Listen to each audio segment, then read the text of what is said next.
Last episode, we talked about Emperor Yang of Sui, Yang wiping out the Chen Dynasty and unifying China after 400 years of division. So yeah, Yang deserved the title of Emperor for the ages. But once the empire was peaceful, a really important question popped up. Who is going to be the crown prince?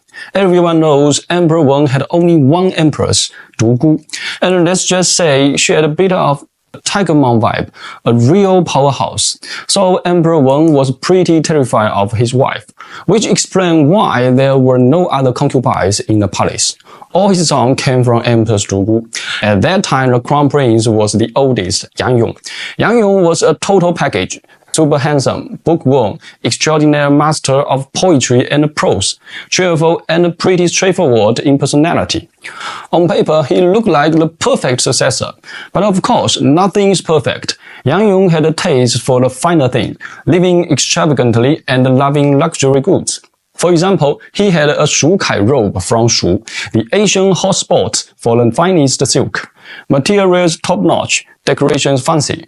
Sure, being a rich kid was normal, but Emperor Yang, a self-made man, could not stand. He scolded Yang harshly. Did Yang care? One winter solstice, all the officials came to pay respect to Yang. In ancient China, the big three holidays were winter solstice, New Year's Day, and the emperor's birthday.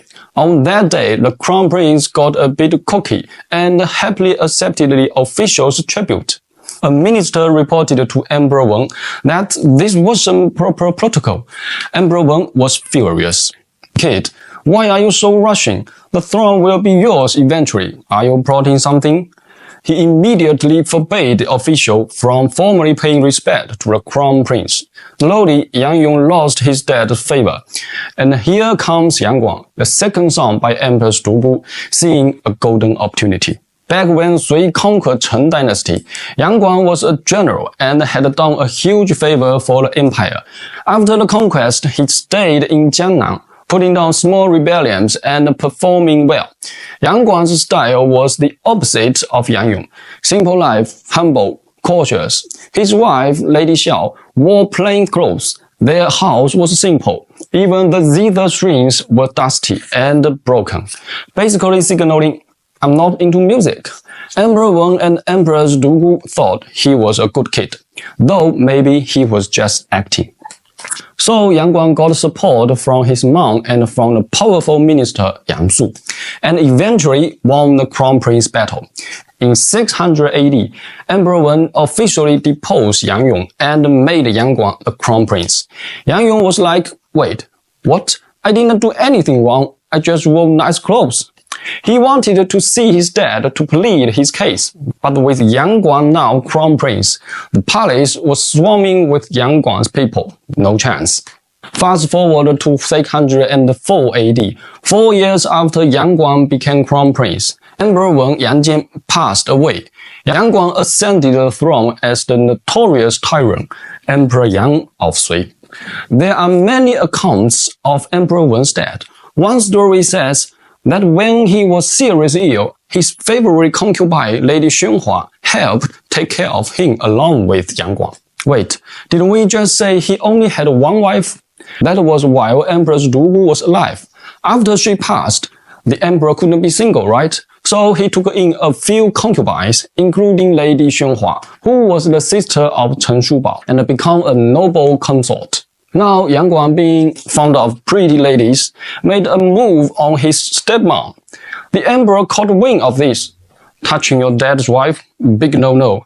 Emperor Yang realized Guang's true color, tried to recall Yang, but Yang Su tipped Guang off. Guang sent his loyalist Zhang Heng into the palace, and reportedly, Zhang Heng literally dragged Emperor Yang to his death. That night, Guang went to bed with Lady Xunhua. Different histories reported it differently, but either way, Yang and his 10 sons were executed, showing just how ruthless Guang was.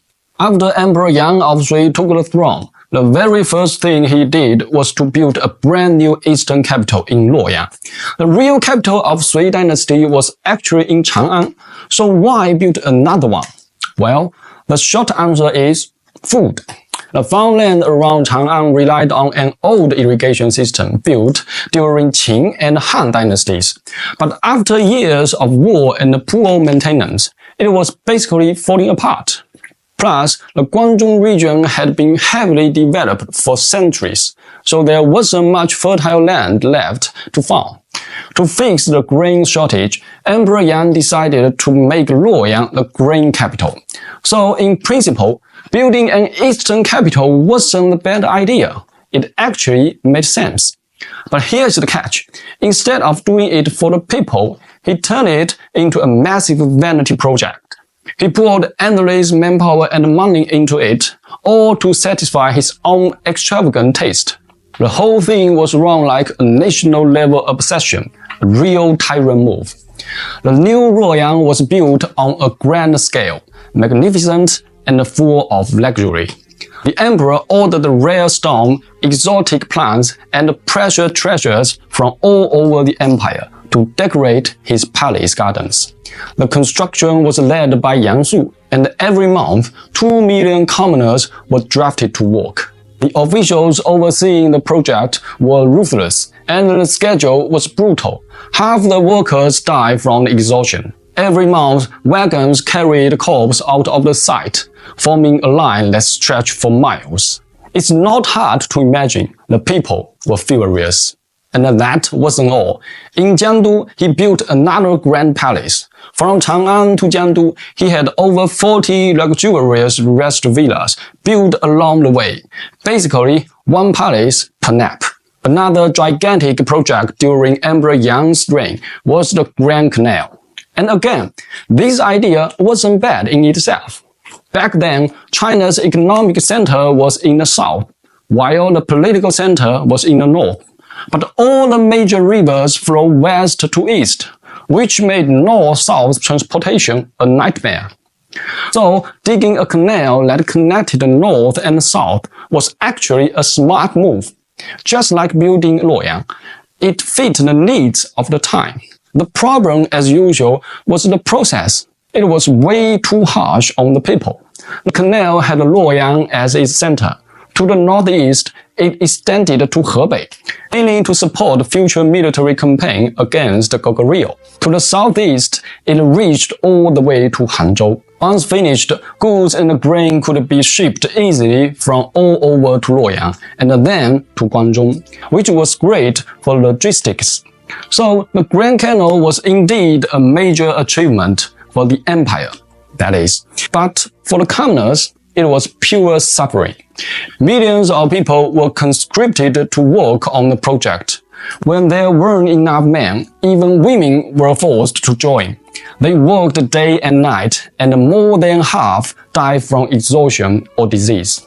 Later, the Tang Dynasty poet Pi Rishiu summed it up perfectly.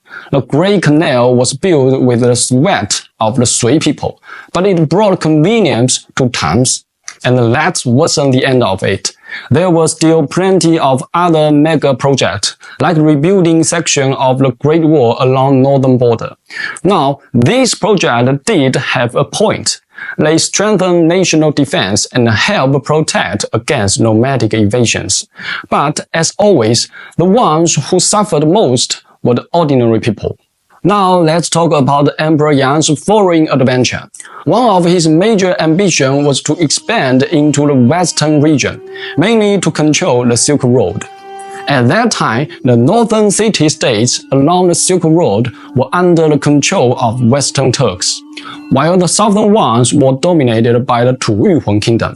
Neither side liked Sui. To open up the Silk Road, the Sui first needed to deal with both Western Turks and the Tuyuhuang. The Turks weren't too hard to manage. Emperor Yang simply continued his father's old policy of stirring up internal conflicts among them. That worked well, and the Turks stopped being a major threat. The real challenge came from the Tuyuhuang, whose territory lay to the west of Sui Empire, roughly around today's Qinghai grassland. They were a branch of the Xianbei people. When Emperor Yang came to power, Sui was at the height of its national strength. At the same time, the Tile tribes, were rising. Lei and Tu Yuhuang were fighting over control of Tarim Basin. So for Emperor Yang, this was the perfect chance to step in. He quickly allied with the Tile. In 608 AD, the Tile attacked Tu Yuhuang and crushed them. Their ruler Mu Rongfuyun retreated west to Xiping. Emperor Yang sent his army to pursue them all the way to Qinghai Lake, winning multiple battles. The next spring, he personally led another expedition to finish them off. The Sui army split into two routes, one circling the west of Qinghai Lake to attack the Tu Yuhuang's capital, Sui city, and the other led by Emperor Yang himself, pressing from the east. They also deployed 4 additional forces to surround the enemy from all sides. Seeing no way out, Mu Rongfuyun used a decoy to fake his escape, while himself fled into the mountains with a few followers. When the Sui troops discovered the ruse, they chased him down. Realizing it was hopeless, the Tu Yuhuang's nobles surrendered with over 100,000 people. Rongfuyun fled deep into the forest, and just like that, the Tu Yuhuang kingdom was gone. With Tu Yuhuang gone, its vast territory came under Sui control. Emperor Yang established 4 prefectures there and sent minor criminals to farm the land, creating a system of effective rule. Sui's prestige in the western regions reached its highest points. But even as the empire expanded, the people were crushed under endless labor, wars, and taxes. The Sui dynasty looked powerful on the outside, but inside it was already rotting. So how long could such harsh rule really last? We will find out in the next episode.